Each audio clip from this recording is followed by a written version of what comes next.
out of darkness, peace. Out of that holy night, peace. Out of the nights inside of our own souls, peace.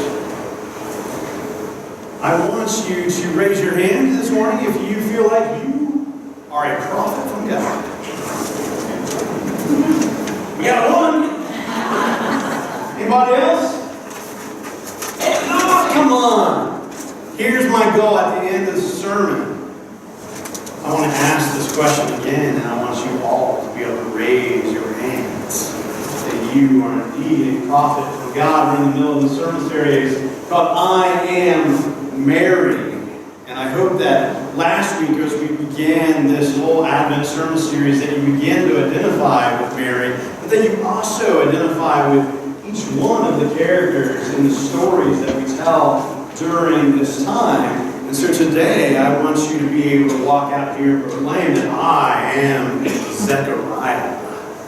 That indeed, I am this prophet and priest before the Lord who proclaims an incredible future, an incredible time of peace in myself and in the world, that you will know that you and I are prophets from God.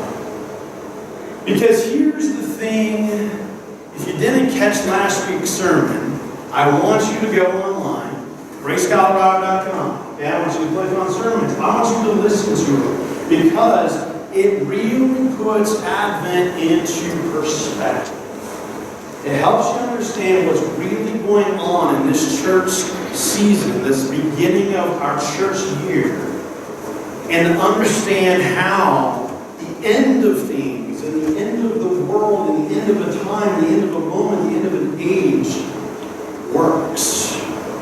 Because here is the thing, many of us right here in this congregation are living in a moment in our lives that needs to come to an end. That needs to come to an end. That this moment cannot sustain itself. It's too messy, it's too chaotic, it's too difficult, it's just plain hard. And that idea of I can't go on with life like this, and it needs to change. If you don't feel that way about your life at the moment, you've probably had those times in life. And many of you out there feel like the world as a whole is in that moment right now. Something's got to change. This has got to end. Something new has got to begin. That's precisely how Mary felt. Mary was living in a world like that, and she needed that to happen. Zechariah and Elizabeth are also living in that exact same world, and something has got to change. Advent is that time, that season, where we cry out, "Come, Lord Jesus, come. Come, Lord Jesus, come." Usually we cry it out in desperation. We cry it out when we're in the middle of suffering, pain, hurt in our lives. We cry out in the middle of the chaos and the mess, often within ourselves, often in the circumstances of our lives. Zechariah and Elizabeth found themselves in such a situation in the first century in Israel, Palestine, in this oppressed world that they were living in. They found themselves without child, which is rough in our own time today. My wife and I dealt with that for many years in our lives until we adopted our son Kason a few years back. So I understand that to a degree. But for first century world, it's even worse. So kids were your insurance policy. Because there wasn't any other social net or safety net in society. Everything depended on being able to hand it all down to that next generation, to that child, those children who would take you and anything about the end of your life, hold you together, embrace you, and be there for you. That whole commandment of honor thy father and mother has to do mostly with that aspect of things, more so than, a 5-year-old respecting their son or mother. And it had to do with this sort of retirement, essentially, and the end of life. So, if Zechariah and Elizabeth didn't have any children, there was no one to protect them and help them. They had nobody. And they were, as the Bible says, upwards in years. I'll let you figure out what upwards in years means. But they were upwards in years. And what happens is that Zechariah was a priest, and there were so many priests in those days that, generally speaking, you were part of a little team that essentially was assigned to go into the temple maybe only once in your lifetime. We know at least once a year, or at most once a year, at the least once in your lifetime. And when Zechariah goes into the temple to do the rituals with the offering and the sacrifices, an angel of the Lord appears to him and says, Zechariah, your wife of upward years is going to bear a son. I imagine Zechariah getting this kind of cough in his throat. Wait a minute, what? What are you talking about? And he doesn't quite believe the angel, right?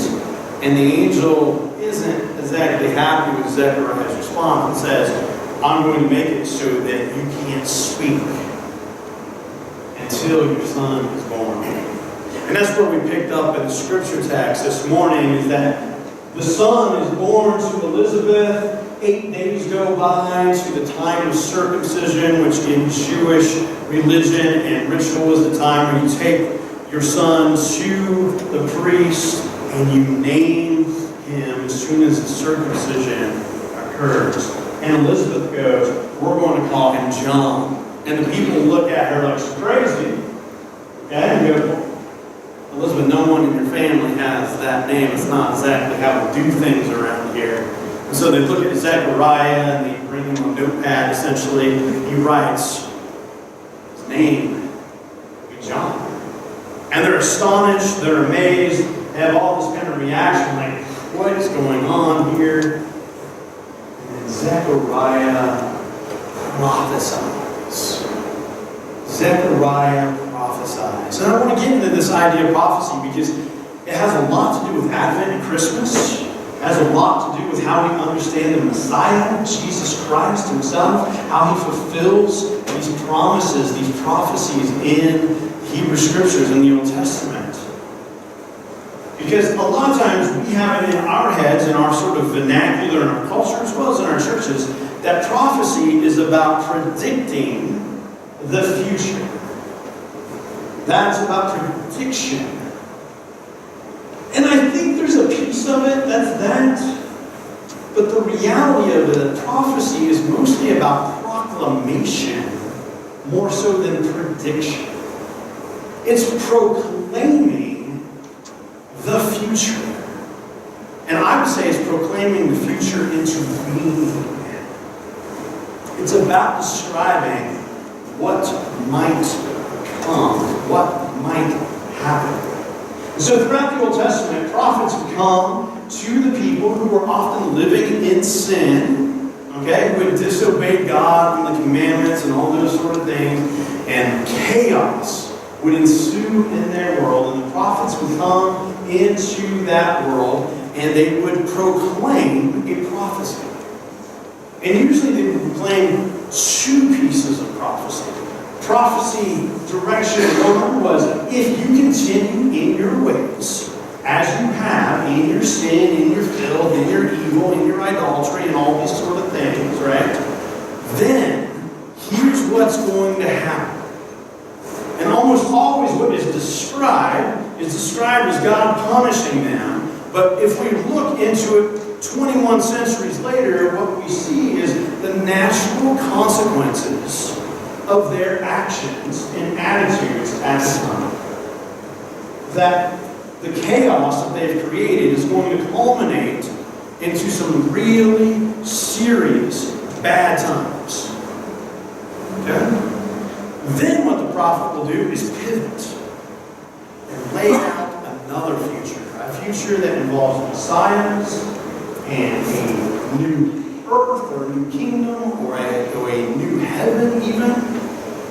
A beautiful sort of vision of the future where God and the people are one, where they're in sync with one another, where a paradise essentially occurs.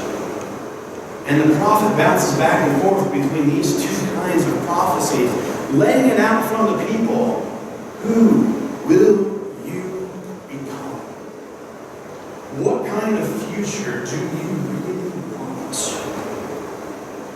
And that's precisely the situation we find ourselves in this Advent. It's the situation I find myself in this Advent. So each and every moment of my life, I find myself in a circumstance. I find myself in a mess in my own life. And I have a choice. I can live into the future of the natural consequences of my chaos and mess, otherwise known as sin, or I can proclaim a new future. I can name a new identity into being. Because Jesus Christ has come alongside of me and of you. And a new future is possible. I'm not stuck in my old ways. I'm not stuck in my mess. I can become something better. I can become a person of peace rather than a person of chaos. See, we come to these prophecies and we see all that apocalyptic language that we saw last week and that we'll see in the weeks ahead as well. All this end of the world, end of this moment, end of the age sort of stuff. But then there's also laid out another vision. And Zechariah does it as a prophet. He lays out that second vision in the text that we read today. That vision where the oppressor is cast off. That vision where God is among the people. That vision where forgiveness of sins takes place. That vision where light goes out into the darkness and a way of peace is created. If we will proclaim it like Zechariah, if we will but prophesy that such a future is possible, if we will but preach it into our own hearts and lives and out into the world that we go out into today. See, we get stuck thinking that we're all stuck. We literally get in this cycle thinking this is all that there is. I am all that I'm going to become. I am just this thing, good, bad, ugly, whatever it is, and that's it. But if we proclaim a different future, if we see a new vision, if we think that you and I can become something better, something more, something a little Jesus-like, then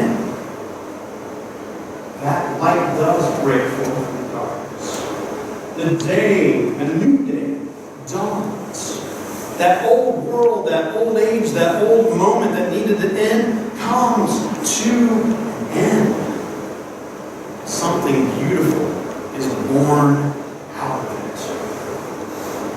See, these stories of pregnancy have a reality to them and a symbolism to them. They remind us that every single moment in our lives is pregnant with possibility and potential to become something better, something more, something that we all hope for with our kids, and with our grandchildren, and with the next generation. When those kids were up here on the stairs this morning and Rika was talking to them about peace, and they're talking about the names that you all call them, right? I'm Stephen Justin, by the way. Okay? My son is Jason Scott. And there gets a little peace to it that he knows when he's really in trouble, right? There's just a shift in the voice. But there's a peace when you do that, where you're trying to call out their identity. Who you know that they can be.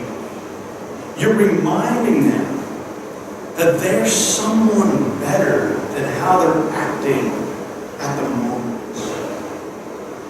And that same thing has to happen in you and me as well, in us as a church, in us as a society, in us as a planet.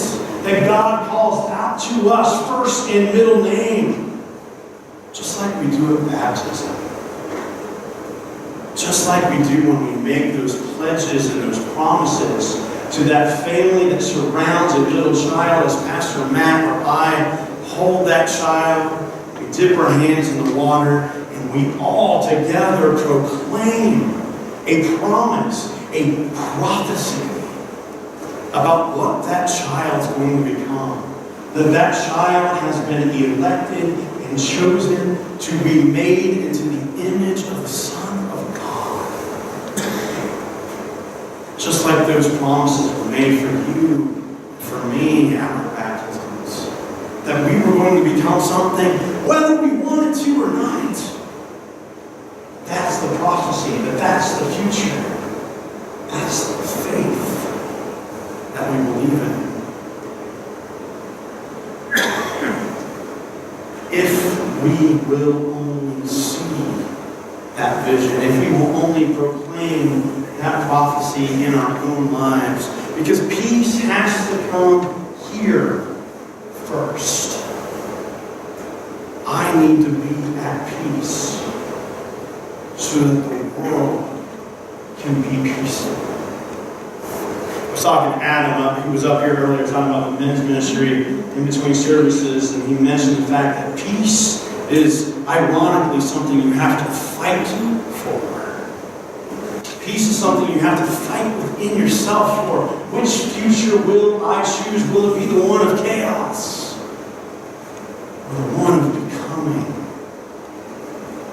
Will it be this one where the world ends? Or where a new day is born? Will it end in death? Or will it end in resurrection? This is the entire piece of Advent right here. This is what it's all about. Will you and I be the people who go out in the world, who are filled with this peace, a peace that comes in each moment, a peace where we fall apart often in the moment before, but rise back up in the next one, a peace that we bring out to the world, where we light that candle of our own lives and send it out into the chaos, into the darkness, into death, into disease, into disaster, into all of it, and bring about the coming of Jesus Christ. Because what happens at the end of all of these weeks, what we will do as a church is that we will birth Jesus again. It's like it happens all over again every single year. That's the hope. That's the peace.